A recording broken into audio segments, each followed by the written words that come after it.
keep letting people in as they arrive, but I just want to start with saying thank you and welcome. I'm Meredith St. Pierre. I'm the gift officer here at Great River Greening, and I sort of coordinate these Wonder Hour events that we put on. So we have a few more coming up that you would have seen in the email that you used to register for this event, but just something to keep your eye on, because there'll be more coming as we move into real spring, which is a little hard to think about on a day like today, but we'll see. A couple housekeeping items. We'll use the chat function if you have questions. So feel free as things come up if you want to chat a question in there. It's on the bottom. If you're on a computer, if you're on an iPad, you can find the chat function under the More button in the top right corner of your iPad. If you're just calling in and unable to chat, we will open it up for people to ask questions at the end. I'll just ask if anyone has any questions. So I think that's the technical side of things for today. So today we're going to talk about winter activities, and we're excited to have our partner, Dakota County, here with us. Steve Hart, the operations coordinator for Dakota County Parks, will join us towards the end of the presentation to talk about all the ways you can get out and enjoy a Minnesota winter. I'm not as hardy as I think. It's hard for me to imagine doing that today when it's -5, although it is sunny. So that makes it a good winter day. But first, I'll tell you a little bit more about us. In its simplest form, Great River Greening takes the bad and makes it beautiful. We transform threatened natural areas, those overrun by invasive species, erosion, and suffering in response to our changing climate, into healthy, resilient ecosystems. With some of the top ecologists in our region on our team, Great River Greening protects Minnesota's waterways, restores our public parks, sustains native wildlife, and pushes the needle towards a more sustainable model for agriculture. We make and keep Minnesota beautiful. If you hike in one of our regional parks, like the ones we'll talk about later, bring your family to local lakes, or cycle along our river corridors, you may have seen our work without knowing it. We've touched more than 400 parks and lakes across the state. How do we do this? Certainly not alone. We inspire thousands of volunteers, more than 50% of them young people, and we partner with leading conservation groups like the Nature Conservancy and the Trust for Public Land, who turn to us to be their restoration partners. It's sometimes easiest to understand our work by understanding how we're different. Great River Greening doesn't participate in any advocacy or land acquisition. We have partners doing that in work. Instead, we do the actual restoration work, planting trees, removing invasive species that choke out native habitat, reviving shorelines, and finding natural solutions to environmental problems. And we do that all alongside thousands of volunteers, including kids and teens, every year.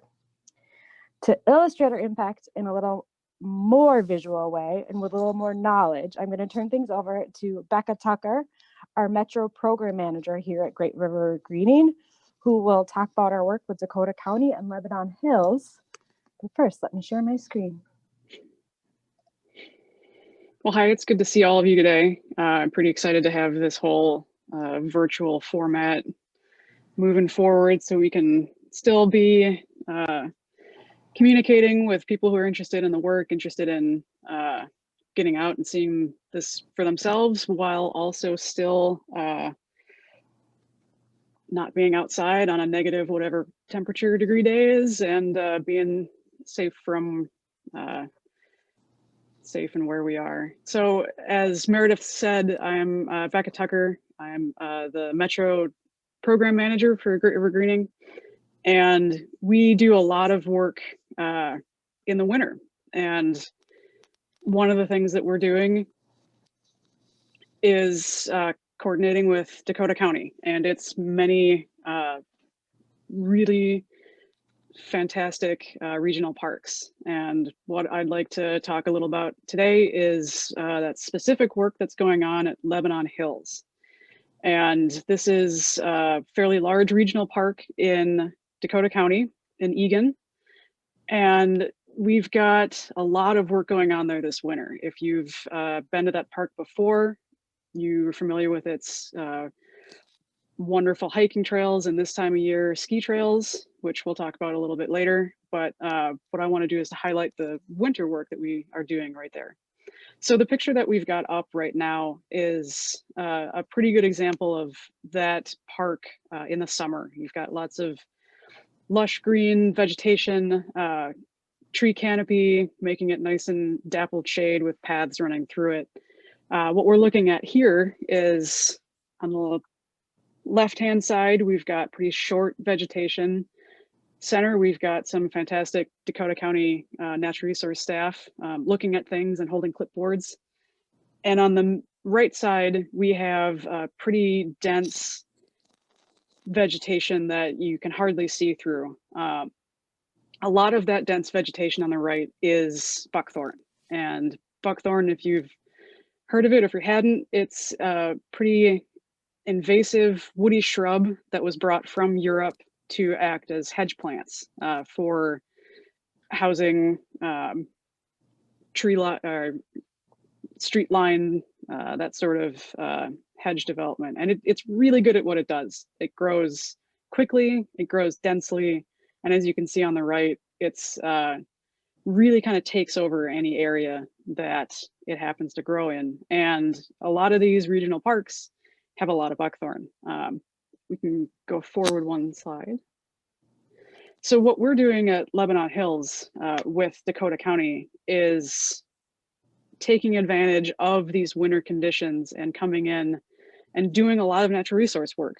So there's things that we can do in the winter that we can't do in the other times of year. So we can have heavy machinery on the land because the ground is frozen and it doesn't compact the soils as much when the removal is being done in the winter. And that's what we're working on right now. So we've got 2 fairly large projects in the blue and the green in the area, just west of the Visitors Center, which is where that tag is if you're familiar with the park. But if not, in general, it's about 140 acres of this natural resource enhancement. So we're coming in, removing this invasive buckthorn and opening the canopy by removing mostly dead red oaks that have been impacted by oak wilt, which has killed them over time, and are clearing these areas out to be able to replant native understory, both grasses, sedges, forbs, and the goal is to be able to have more of a natural environment for both the habitat as well as park users, and be able to maintain these natural areas in the future, potentially with the advent of prescribed burns, if we can open this canopy up a little bit. So what can you expect right now in the winter when we're doing all of this work?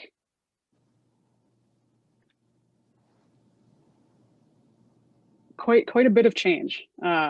This is again an example of the buckthorn removal that we've been able to do with working with our contractor. So on the left-hand side, you can see a before and after removal of this invasive species. And then on the right side, you can see buckthorn removal with a bit of a canopy opening. So that's a lot of the kind of contractual work that we're doing in the winter, taking advantage of these frozen conditions, these dormant plants, and moving forward with that kind of habitat enhancement.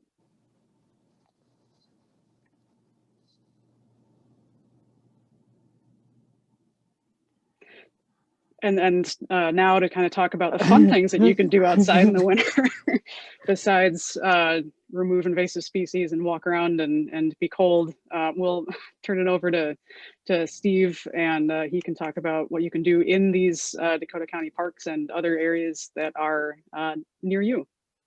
Yeah, thanks, Becca. Sorry, it took me a second there to unmute. You caught me. Just I was so wrapped up in those before and after pictures. Those are pretty impressive. So yeah, winter activities in Dakota County Parks, and I'll focus on Lebanon Hills specifically, but a lot of these activities that I'll talk about here can really be done in several, or we offer them at several of our regional parks in Dakota County too. So we'll dive right in. This is just an overview kind of the county. I just wanted everybody to be familiar with with the areas that that Dakota County Parks manages, different recreational opportunities that are out there, especially if you're local to Dakota County. You can maybe see how close some of these might be to your home. But Lebanon Hills, the kind of the case study that we're talking about today, is that large green chunk in the northern half, and then I suppose kind of central or maybe a little bit to the west in the overall county there. It's just less than 2,000 acres. So in suburban Egan and Apple Valley, it has a pretty big presence when we're talking about 2,000 acres of undeveloped parkland in all of the in and amidst all the housing and everything there. So that's kind of an overview of the county, and we can move on to the next. Some just basic info here. Parking and admission is free in all Washington County parks. We don't require a vehicle permit or things like that, like a state park does, or several other county park agencies do. We do, however, have different fees for different types of activities that you might be interested in doing. The main one, of course, right now in the winter is cross-country skiing. We have many miles of cross-country ski trails in Lebanon Hills.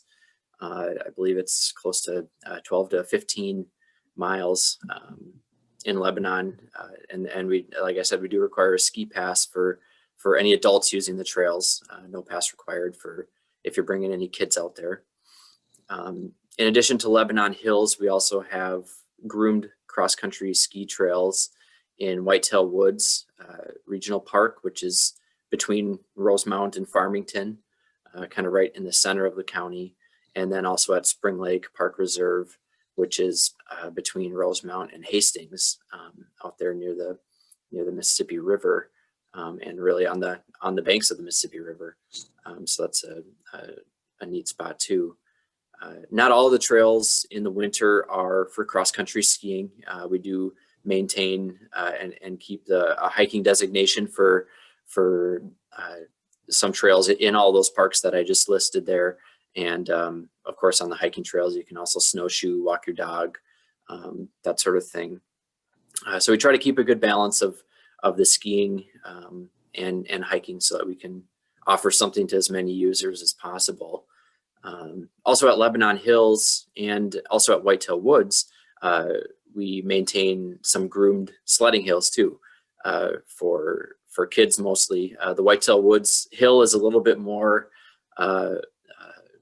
dangerous. Maybe I shouldn't say dangerous, but it's a little more exciting than the Lebanon Hills sledding hill. So that one might be more for older kids, and the Lebanon Hills one's probably for kind of 10 and under. If you're a little bit older, you might get bored with it.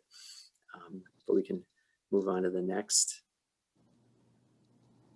Like Becca pointed out in one of the maps, maybe this map is a little clearer to see some of our trail use and everything, but the Lebanon Hills Visitor Center is located within Lebanon Hills Park. The main entrance is off of Cliff Road there. And in addition to the Visitor Center building, which is a place to get some park information, and we have indoor heated restrooms and that sort of thing. But we also offer equipment rental from there, and that's open daily. The equipment rental aspect is where you can rent cross-country skis, snowshoes, or kick sleds. And I included a picture of a kick sled on here at the bottom because that's usually a question that comes up. If you haven't heard of it, it's a hard piece of equipment to describe. So hopefully everybody can get a good idea of what the kick sled is from the photo down there at the bottom. You can see a young child sitting in the seat. An adult could probably sit in the seat, but you might have difficulty getting out like I would if you try to wedge yourself in there. So the adult's typically on the back, kind of kicking and sliding like is being done in the photo there. But those are real popular, especially on the lake ice like they are down there in the photo too. Currently, due to COVID-19, one of our precautions that we are operating under is just accepting online reservations only for our equipment rental.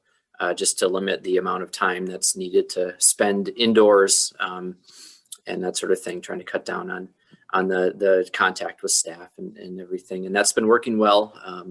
So there's info about that on our website too. Some other things that we've got going on. Again, most of these are occurring at Lebanon. Right now, that's really the only park in our system that we have staffed at any real consistent level. Many of our other parks, there's certainly some grounds maintenance staff and other staff out doing projects. But as far as staff being stationed on site for the purpose of information and helping park visitors, that's Lebanon's the location for that. But here, this is a list of just some other programs that we put on in a typical winter. Although some of these we are still doing right now. The ski lessons when we've got conditions from the Lebanon Hills Visitor Center, those are led by our in-house outdoor education staff. Nature programs for youth, so lots of guided hikes and that sort of thing, where you can walk around with a naturalist and learn not just about the equipment that you might be using, whether it's skis or snowshoes, but they'll also give you a good history or download of information on the environment that you're into, depending on where you're headed out in the park. Typically in a winter season, we would have had 4 candlelight events on our calendar of events for the winter, but just due to, again, COVID this year and not recommending, of course, gatherings and that sort of thing, these events, which typically draw upwards of 1,000 people per event, just didn't seem very feasible or responsible to try to put on this year. So we've shelved them for now with the hopes that we can bring them back better than ever next winter. And those include, we typically would do a New Year's Eve party at the Lebanon Hills Visitor Center, which includes some lit trails similar to what's in the photo there on the right-hand side. And those are just candlelight luminaries that we line not only paved trails like in the photo, but other trails through the woods. So we would do that at our New Year's Eve event, where we'd have other activities and offerings, like the sledding hill would be lit up, and we'd have food trucks and other entertainment options for people to enjoy while they're out there. Then we would set up other candlelight events that are a little more, they're not as big and busy as the New Year's Eve party would be, but they're more of a relaxing evening where you can register and bring your own equipment or rent equipment at the Lebanon site. But otherwise, we put them on at Spring Lake Park Reserve and Thompson County Park are the 3 main locations that we do those candlelight events at. And then we also host a Forever Wild Family Friday, which is the first Friday of the month. It's a free event, typically at the Lebanon Hills Visitor Center, but it does sometimes move around depending on what the activity is. This past Friday, I believe it was a snowshoe hike that we had out of the visitor center. So some of the programs there. And finally, some volunteer opportunities. Currently this time of year in the winter, of course, our busiest and most active group of volunteers are our volunteer ski patrol, which is a team of a couple dozen volunteer skiers that sign up to do just that, be out on the ski trails, monitoring things like trail conditions, trail use, making sure that people are using the trails for their intended purposes, and educating those who might be confused about what trail they're on or what the intended use of that trail is. And then just other general wayfinding assistance, and when needed, some first aid assistance as well, if somebody happens to have an injury, as can happen when you mix any sort of activity and snow or ice. Accidents are definitely bound to happen. This year has been a good year. We haven't had very many, really any medicals out in Lebanon or any of our parks. People seem to be staying pretty safe, so that's been good. We typically recruit for that volunteer group kind of in the fall mostly, but we're accepting inquiries really year round. But the fall is when we really do a big push to fill out our roster for that upcoming year, I should say. We also have a volunteer mountain bike patrol for anybody who likes to mountain bike, but also willing to help other bikers out there. We've got a real popular mountain bike facility at Lebanon Hills, which is from our west trailhead in the far western portion of the park, and that is open and active in the summer as well as in the winter when trail conditions are favorable. There are certain times when the trails are wet that we close the trailhead because we don't want bikers to be in there on wet trails. It damages the trails and that sort of thing. But we also recruit for a group like that to be out there. And then typically we would have a really big pool of special event volunteers. 50 to 100 volunteers would be needed on a typical year to help put on all those events that I mentioned just a couple minutes ago. So those are always a great opportunity, a much smaller kind of level of commitment, more just a couple of days versus kind of a whole season long commitment that we ask out of our ski patrol and mountain bike patrol. And then we also recruit volunteers for restoration activities, things like pulling garlic mustard in certain areas of certain parks, and having people start seedlings in their homes, to be transplanted or brought out to the park greenhouse to be eventually put out in a park as part of a larger restoration effort there. So if anybody has any questions, I can probably answer some of it. The county does have a kind of a whole volunteering outreach department that intakes a lot of inquiries and then kind of connects volunteers with appropriate activities, and parks are usually a good spot for a lot of folks to land if they're interested in volunteering. So just a few of the opportunities we've got kind of year round and winter specifically.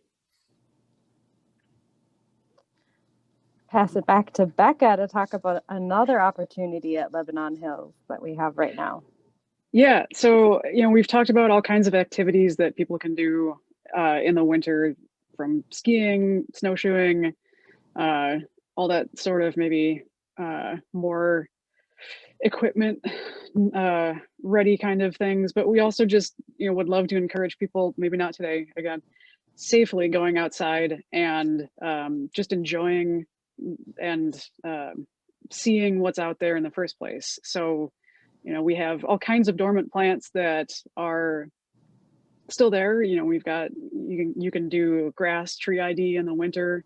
There are classes through a number of different partners. I think the Park Connection and the National Park Service put on winter tree ID, both virtual and in-person classes, to be able to kind of boost your knowledge of what is this particular bud with this particular type of bark mean for a tree, that sort of thing. And we're kind of embracing let's have people just go out and walk around and tell us what they see in the use of iNaturalist. So iNaturalist is a website, a really nicely built kind of platform where people can take a picture, post it, either get an ID from the website itself or have other people on the website itself suggest IDs of,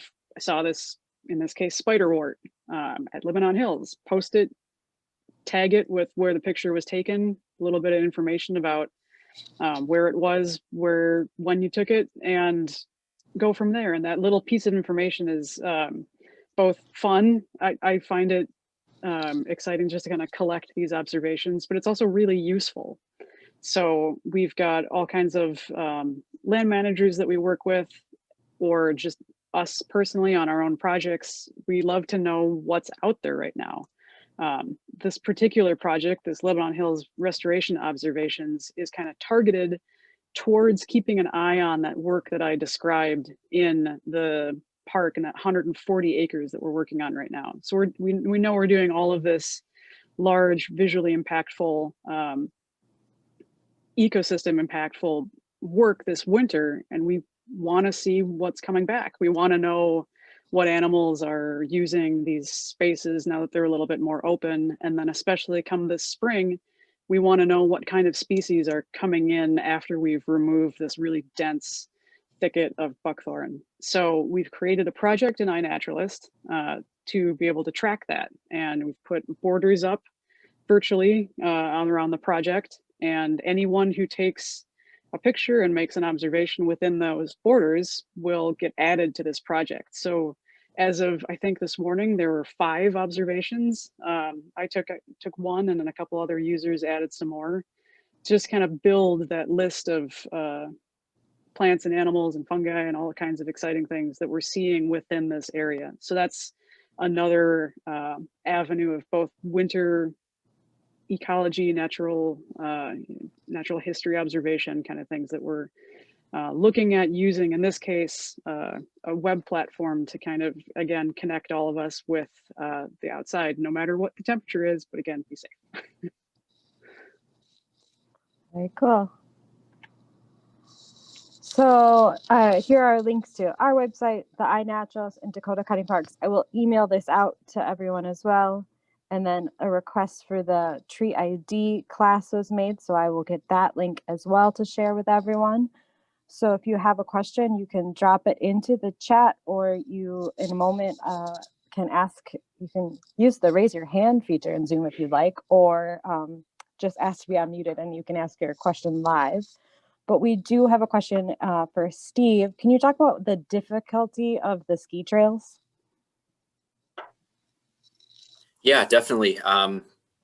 You know, we've got trails that range from beginner, very beginner, really. We've started grooming just a flat loop on one of our lakes near the visitor center, and it doesn't get much flatter than ice on a lake. So that's been a great spot to send out beginners to really get the feel for skiing and just being on skis in general, especially without kind of the pressure or traffic that there might be out there in the park. Many of our ski trails are one way, or they have a directionality associated with them. So sometimes that can get a little bit stressful if you're not familiar with the park or the sport. But then we do have a couple of areas in the park where there's some pretty technical skill needed to navigate certain downhills and curves, or a downhill curve combo, which are especially fun. So it really varies depending on what location. And our staff there that we have at the visitor center, giving out information and renting the equipment, are familiar with what kind of direction or where to send folks depending on what their desired skill level is out there on the trails. Right, and this is a question from me, but what does it mean to have a groomed sledding hill? In my days, you just like went to the hill. Like, how is it different to be a groomed sledding hill? Yeah, well, we groom it with our ski trail groomer, our piston bully, if we've got enough snow. So it just basically just packs down the snow. It keeps things like ruts and lanes from being built up. Definitely jumps. It knocks down any jumps or ramps that some adventurous users like to make every now and then. And then the packed snow, just similar to like on a ski trail, when the snow is packed, it just lasts longer. It's a little more durable, so that the conditions stay sleddable. I almost said skiable, but they stay sleddable as long as possible. No issues with losing any snow or trails this last week or these next few days coming up, though. Very good. I don't see any more questions in the chat. Does anyone have a question they would like to ask? I'll stop sharing the screen so that you can see more faces. And while you're doing that, I will also give a plug for hopeful things that we haven't quite planned yet, but also would like to see happen this winter or in future winters is seeding opportunities. Winter is a really good time to spread, especially prairie seed or any kind of seed that might have a lot of forbs in it. Having a seed out in the winter in the cold like this helps break some thick seed coats, and that really makes germination in the spring a lot more likely. So one of the activities that we also frequently have, or that you all can do on your own too, is that winter seed sowing, kind of a different type of engaging with the natural resources outside in the winter. It's just thinking of spring. Great. I see no hands raised. I think that's it. Thank you everyone for joining us for this Wonder Hour today. And you'll get an email from me with a little more information for links of what we talked about today. Thanks everyone. Stay warm. Thanks. Thank you.